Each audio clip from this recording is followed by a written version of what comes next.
guys, it's your girl Aisha, aka geekxxchic, and I'm back with another reaction to The Gifted. We are on season 2, episode 3, which is called coMplications with a capital M. So, last week, we kind of had some more plot moving along, but the major things that I remember from the last episode was really kind of seeing where everyone was at. It was called Unmoored. We saw where everyone was kind of like everyone's head was at from the underground, or what's left of the underground, and also kind of with Andy and Lorna. And the end of the episode, we kind of ended with, you know, Marcos and Caitlin both kind of feeling a little down over the fact that they're both searching for their loved ones, not really getting anywhere, but both kind of moving towards a little bit more desperation and less common sense. And then conversely, we also saw Lorna, who clearly knows that Marcos is out there and possibly looking for her and clearly not caring. I'm kidding. And then we saw that little Dawn has a fever. What that means, who knows? That could be just plain old stuff that happens when newborns are born. And I mean, Dawn wasn't exactly born in the most hygienic or proper of circumstances, but it could also be an early manifestation of powers. I mean, both of her parents are pretty powerful, but we'll find out maybe in this episode. We also learned in the last episode that there is this guy who lives in the sewers by the name of, I can't even remember what his name is, but thank you for those who gave me the update that this is one of the Morlocks, and I don't know about them because, again, I read some of the comics, but I'm not an aficionado. So a lot of people believe that this is the episode that we're going to see the Morlocks. So without further ado, let's get into this episode, and then we'll have a little chit chat about it after. Okay? Boop. Alright, Colombia with the reggaeton. No. Necesito hacer esto solo. Speak Spanish to me, Marcos. Sí, papi. Is that Marcos? Sí? Papa? What do you want? They told me you came here to die. It's Dad. And you whore your demon powers to the cartel. And you come here. Damn! And try to buy my love. Whoa! Ow! Get out. What a great father. You never had to see what you became. Wow. Just leave Marco. He's dying. Cancer is clearly his comeuppance. Let's just go. Heaven. You might be able to fool the sisters, but we both know where you're heading. Burn the bed! Set the bed on fire! Nah, he deserves to die slow. What a jerk. The doctor says she might die without him. Does that sound like a joke to you? Well, there are Why? better options in exposing our operation. Oh, she's jaundiced. What about your little light show last night? All over the news. What the hell were you thinking? Whoops. Okay, leave him alone a little. Next time you... I'm fine. I don't know what to tell you. There's nothing wrong. I swear this kid's gonna start using again. I'm nervous. I'm nervous! Hey, I gotta run to Baltimore. Bye! Before you do you have a moment? Sure. What happened to the filing cabinet? Aw, poor Dawn. What happens when you take her from her daddy? He's like, how hungover am I? I'm hearing things. Well, that's not very nice. I'll stay out of my head then. Quite a storm brewing in there. Interesting that you blame yourself. What am I thinking now? Yeah. You really should just singe just one of them, Marco. Just singe, just like on the ear tip or something. Ew. Erg needs to come to me, yo. I'm not about this life. Those are nice shoes. And y'all poor.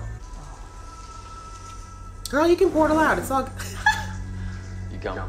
That was so nerdy. I was looking for the files we put together on the inner circle.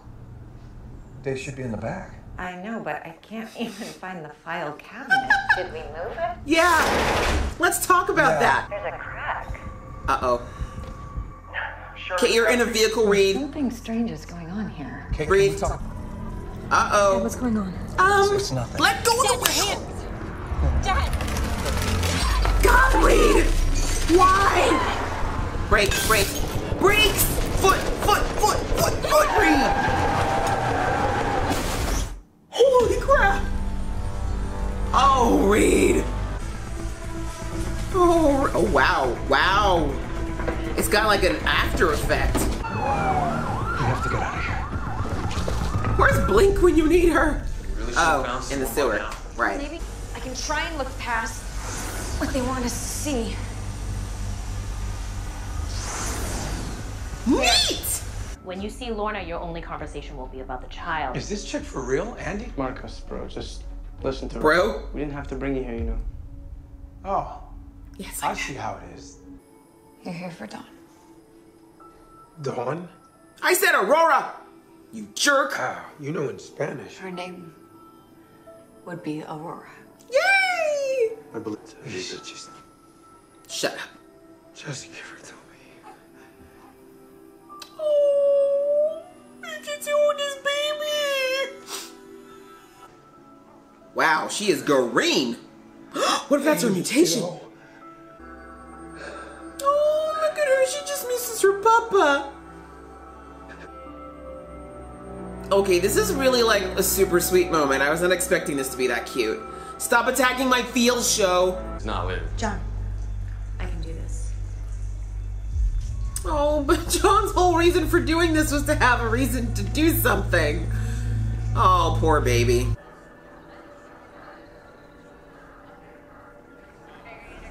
Damn you, Jason, your sleuthing skills. Shh. Reed just bleeding all over the place. Move faster, please. Oh, doesn't matter. Jason's gonna figure it out at some point. Get in! No, What are you doing? you're in no shape to drive. Yeah, I was about to say, I think Lauren should drive. The odds in the world are both. Okay. You're asking me to be a spy. I feel like that's doable. That's definitely doable. At least he doesn't want you to live in the sewer. Listen, about the situation. Don't tell Mom. I don't think we should tell your mom. For now. With everything she's going through. Right. I broke those windows. With my powers. Some boy was trying to grab me. So. What? Maybe don't tell him that right now. You gave me a big hug. I got in the car. You told me not to worry. Because your job was prosecuting mutants. Yeah. You told me you'd protect me. Damn. From them. Full circle. Oh, I said we can take it from here. Oh, this is so awful. Wow, Lorna, you are a special kind of cruel. Don't even think. Girl. Bye.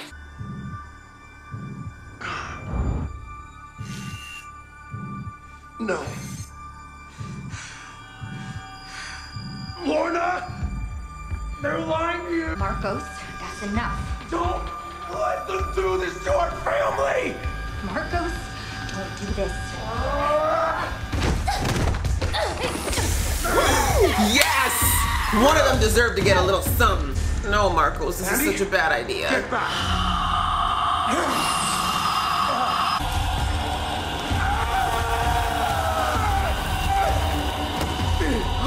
He can burn himself? Listen, we need to move. There is no we, Mr. Turner. Right?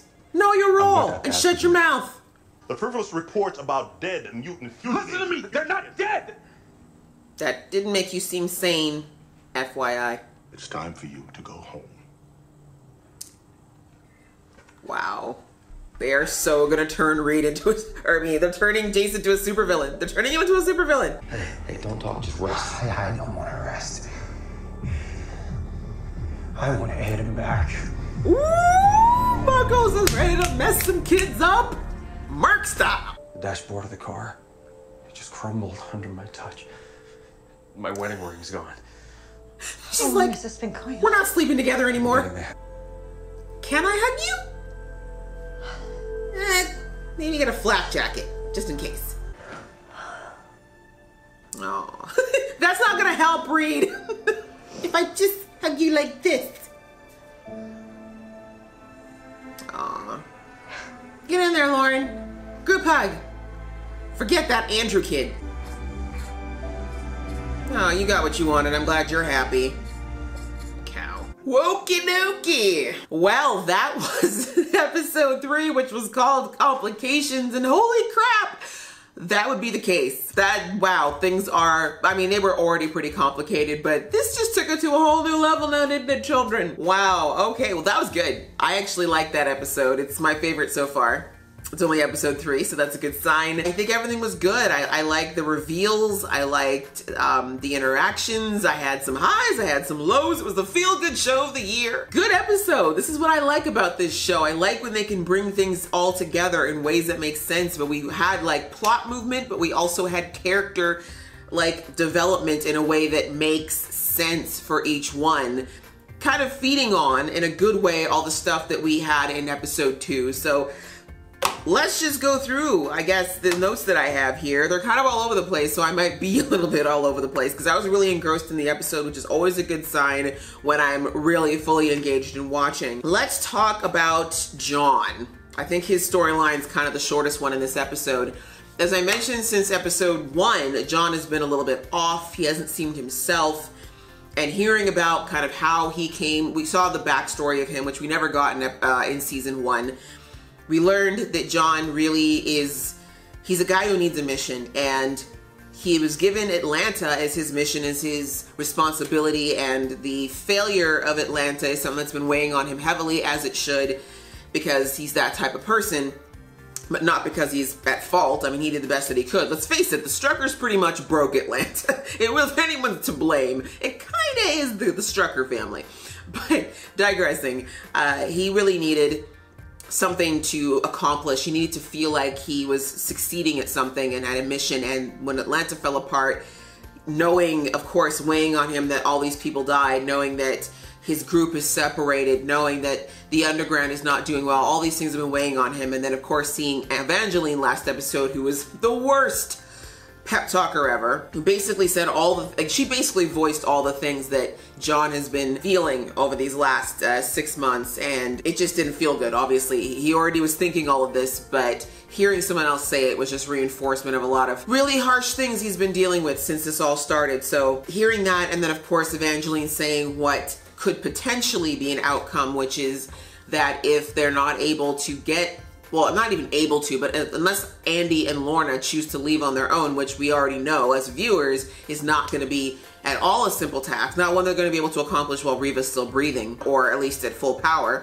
then, like Evangeline said, it could come down to a showdown between the underground and them, and it could get messy. So it's understandable that that's very frustrating to him, because these are, he, especially Lorna. John considers Lorna a really good and close friend, like a family, I would say even. So it's a lot for him to weigh on his mind, and I'm glad at the end he chose to share that with Blink, because she was absolutely right in saying that if they're in a relationship, especially in the situation that they're in with being in the underground, being on the run, all these things going on, the one thing they need to have at the core of their relationship is trust. And John withholding, and I understand that everyone needs to have their space. Like, I think John needed that time to process how he was feeling himself, but he should also be open enough or feel comfortable enough with Clarice to say, hey, I'm going through some stuff. I don't know what it is yet, or I'm not really ready to talk about it yet, but when I am, I will talk to you. Like, she just needs to know that there's a two-way street of trust. And the fact that she didn't feel that, I believe, is what fed into her withholding the information about what Erg asked of her in being a spy, which I'm not entirely against, just because I do think we'll see whether or not she continues to hold it to herself. I think it's going to be a little bit difficult with John of all people, because John can track people, and for her to be able to look and get information back to Erg, it's going to require her to sneak around, which I think John will pick up on pretty quickly. So anyways, we'll see how it goes. I'd really, really, really hate to see the two of them fall apart over trust issues, but because they were just so kind of comfy and blissful at the beginning of this season, we all know that they're gonna have to go through it, right? We can't have them be the stable couple this season, or maybe we can. I'm hoping that at least if we have, poor Eclipse and Polaris at odds, that at least we maybe have our Blink and John together, but maybe not. We'll see. But I hope she doesn't keep, at least I hope it doesn't come down to a thing where John finds out about it, because that's obviously gonna shake their trust again, and they don't need that. Our core group here really needs, on the underground side of things, really needs to make sure that the bonds of trust stay strong with them. Which kind of brings me into Marcos and his story. Oh my God. How heartbreaking was it to see? I mean, we knew that Marcos had a hard time growing up. I think in season 1, he touched on the fact that he basically had to raise himself and that there were issues, but he never went into I mean, he did mention to Andy, I think it was. Yeah, I think him and Andy were bonding over the fact that Andy was mad at his dad for the millionth time. And he was like, look, dude, like, you have no idea what it's like to have a father who really does hate you and really does despise you for something you can't control. And we got to see a taste of that with Marcos in that flashback, him reaching out to his dad on his deathbed. I mean, Marcos could have easily just been like, sucks to be him.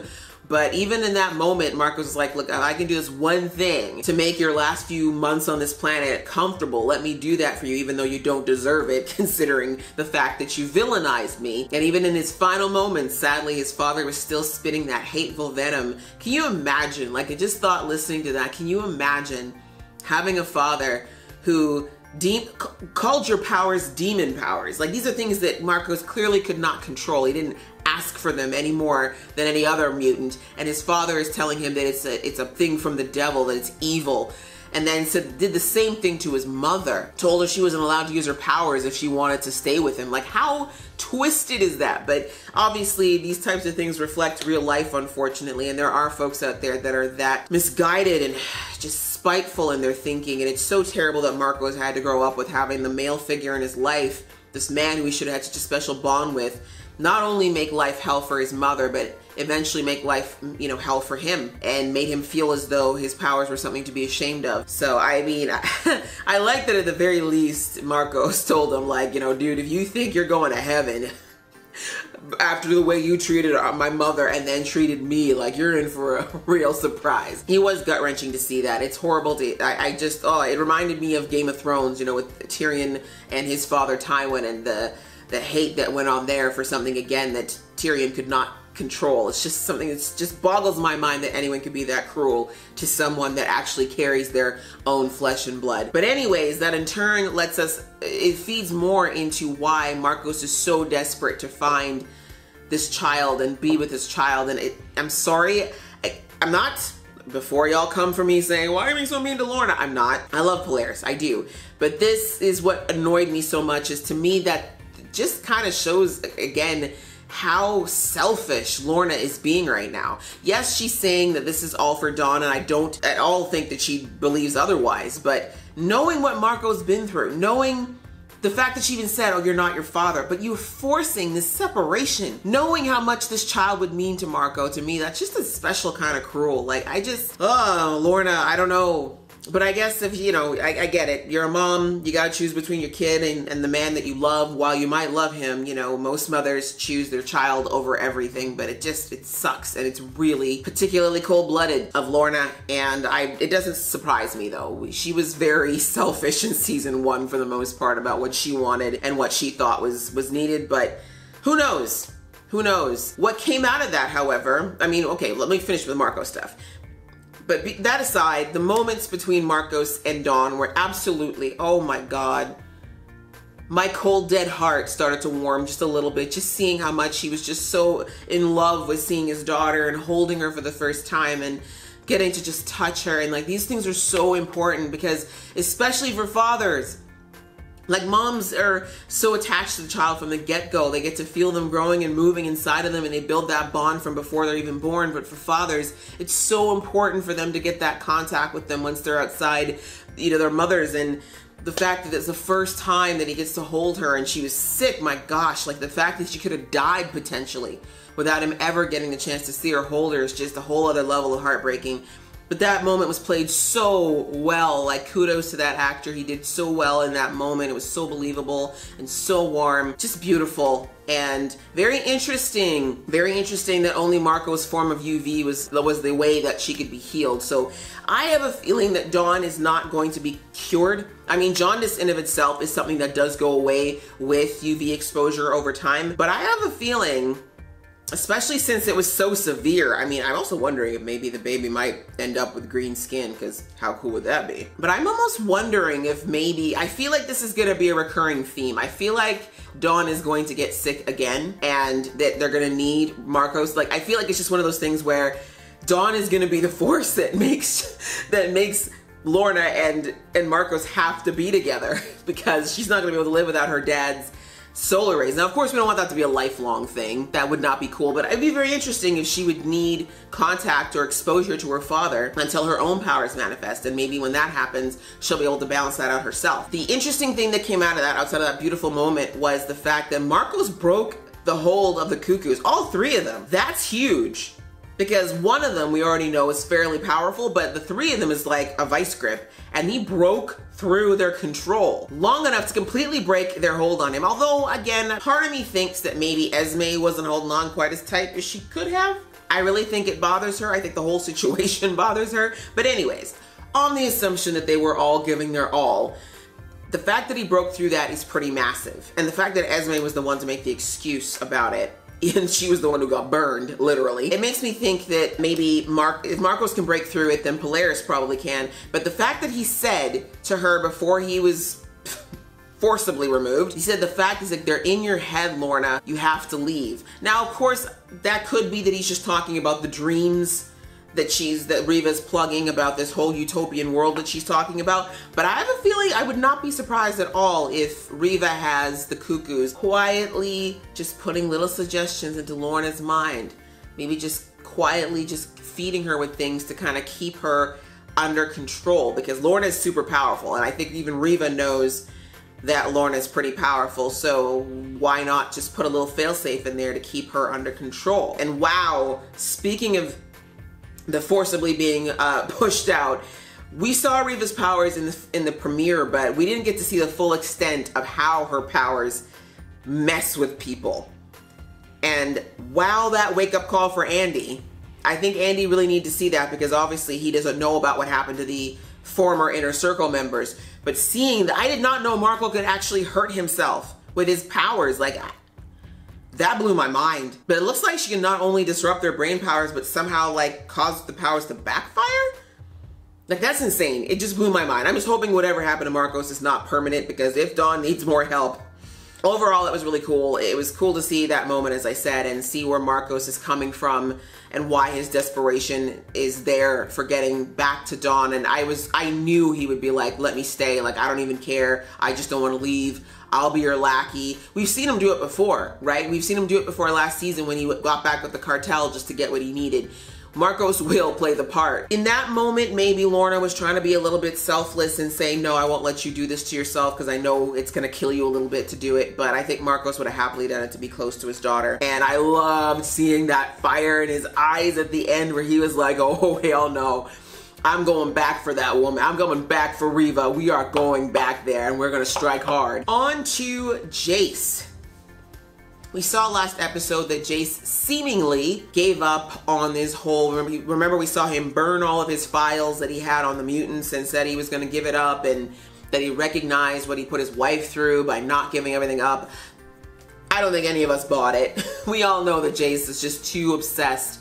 And I talked about that at length in the last review, about his obsession and the fixation he has on mutants and making sure that he finds them or proves them to be wrong or dangerous or whatever it is he thinks his mission is. But I really love the way the show is putting the building blocks in piece by piece to show us. I mean, I personally feel, I don't know this for certain, of course, but I personally feel like he is going to end up being a massive, massive antagonist for just mutants in general. Like, he's gonna be like the guy in the X-Men movies. What was his name?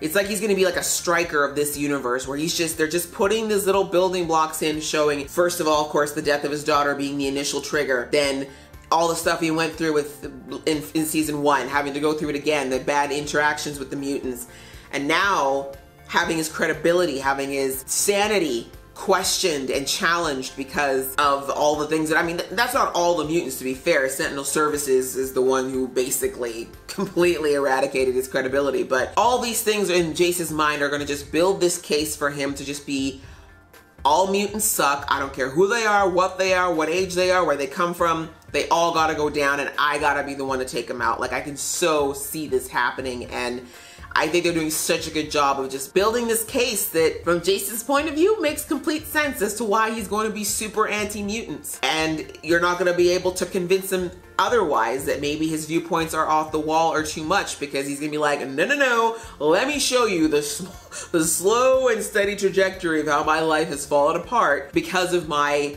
entanglement with mutants. Of course, he's not going to see it from the point of view that he's obsessed and also painting this big brush of all mutants are evil based on one incident where a handful of mutants acted a fool. But you're going to see it all. I can see where it's going to seem from his point of view that this was all mutants' fault, and that he's completely justified no matter what means is necessary to take care of the mutant threat, is what I would assume. But it was interesting to see. It was heartbreaking as well, because seeing Jace back working with these cops, it's clearly where he loves to work, it's where his strengths are, it makes him happy, but unfortunately it just all ended with the same thing we saw at the end of season 1, the embarrassment, the whole department looking at him like, oh wow, look at this crackpot, just watching him being discredited, watching him being disrespected kind of in a way, because he's not wrong, just humiliated and dismissed again, right? These things really weigh on a person's mind, and it's definitely building those blocks to him becoming the supervillain. But it's being done well. I love this, because good villains are never black and white. There's always reasons for why they are the heroes of their own story. So that's another thing that's going to be a building block, is his wife not answering calls. I would not be surprised if in the next episode we find out that he's been served with divorce papers. He's going to blame all of it on mutants, and it's just going to fuel him to just be this anti-mutant machine. And I'm kind of here for it. It should be very interesting if it's done as well as his descent into madness is going to be. Now on to Reed. Oh, Reed. I saw that car crash coming from a mile away. I knew it. I'm glad though that it was Lauren who saw it. I said from last episode, I think, that I thought that he should talk to Lauren about, of all people, he should talk to Lauren about his abilities first, because she would understand. As a mutant who hid her powers and went through everything, she would understand better than anyone what Reed was going through. So, I mean, I'm sad she had to find out by almost dying. Like, I don't know what made Reed think that he shouldn't just stop the car and pull over the second. It's not like this hasn't happened before. He's had the headaches before. He disintegrated the whole file cabinet. How does he, but anyway, he's been able to pull it back before, so I suppose he thought he could do it again. But wow, what a lesson. And poor Lauren's introduction to what her daddy can do. It opened up the fact that mutants are still very much around and doing things, and as we know, it led to Jace finding out about them. But I'm glad that him and Lauren had that talk. I love the story that they had. And first of all, I love that Lauren was like, oh, if you think you're driving this car, you're crazy. I'm not doing 2 accidents in a day. And what's worse that if he had told Lauren, Lauren could have used her abilities to stop that accident from happening. But she was too busy trying to figure out why her dad's hands were glowing. But I digress. I love the story with them coming back, where Lauren was like, listen, I know what, this is why you can't continue to lie about this, because you are gonna, like, you almost killed me because you kept this lie. Because if Lauren had known about this, she probably wouldn't have let Reed drive in the first place, or do anything that could potentially endanger lives until he figures out how to not disintegrate things on accident. I mean, the lies he was trying to tell Caitlin were just hilarious. The file cabinet, yeah, I have no idea where that went. Huh? The wall? What? Sorry, connections, it's breaking up. What? Like, things are gonna just keep disappearing and Reed's just gonna have to keep lying? Like, come on, dude, bro. Come on, and she's back too. I'm sure in that moment where Caitlin was hugging him, part of it was because, oh, I love you, you're my husband. But the other part of it was probably like, if I don't hug him, I'm gonna kill him because this mofo could have disintegrated my ass in bed. Like, what? No, you don't keep something like that, especially such a destructive power, to yourself. Although in fairness, I think that this filing cabinet was the first time his powers left his body. All the same, I'm glad that Lauren talks sense. Again, Lauren, the most sensible person in the episode, and told him, like, no, you need to be honest about this. This is not just about you, this is about the safety of all of us, and also our family is falling apart. So maybe we could start being honest. So I'm glad that he did tell his wife, and hopefully now those two have just they're done with whatever this bicker fest is. I'm really curious now as to whether or not Lauren, in one of her weird dream sequences with her brother, is gonna tell Andy about it. I don't want the other side to know about Reed's powers yet. I kind of want that to stay under wraps because Riva is gonna see that for the threat that it is. she's gonna know that Reed is going to have some. I mean, if you think the two kids, the Strucker kids are strong, Reed's straight no chaser. You know what I'm saying? He's one level up from them. Potentially Omega, we don't know yet. I think his father might have been. But anyway, point is, I want that to stay away from the inner circle for a while. But he was good. Anyways, the whole Reed stuff, and I'm glad at least the secret power thing, at least amongst the family, is out. I want him to tell the rest of the underground, however, because I think John, probably John, and maybe even Marcos, they need to teach him how to control it and how to get it under some kind of, yeah, he's got to learn how to use those powers, or at least how to rein them in when they start to overcome him. But yeah, that was basically the episode. It was really, really good. I like the, oh yeah, the Morlocks. I don't really have much to say about the Morlocks. They look interesting. I feel like we're definitely going to see more of them. I think they definitely are going to end up helping the underground in the future, but at this point, we didn't see much outside of knowing that they obviously want to recruit Blink. But I don't think we need to worry too much about them at this point. Yeah, my prediction is they are definitely going to end up assisting the underground and taking Reva down. Or maybe I'm wrong. Maybe I'm wrong. Maybe once they see what Reva's actually up to, they might decide to join her since she's not about tolerance. Who knows? It'll be interesting. They might just end up being that Switzerland for the war. So yeah, that was basically the episode, guys. Again, I really, really enjoyed it. I think it was well done. We had some great moments, from the action moments to the really, as I said, touching, somber moments. All of it really well done. We're moving our plot really slowly though this season, to be perfectly honest, because we didn't actually learn more about the Inner Circle plan yet, outside of the fact that they're tapping into data. But to me, that just means they're eventually gonna hack the planet, especially if they do get their hands on that hacker guy. But we didn't really learn much more about the overall plot yet. And we really just kind of moved a little bit further with the character character development, but we still have a long way to go. We are only 3 episodes in, but I really did enjoy it. It kept me engaged the entire time, so kudos to that. What did you guys think of this episode? How do you feel about Marcos,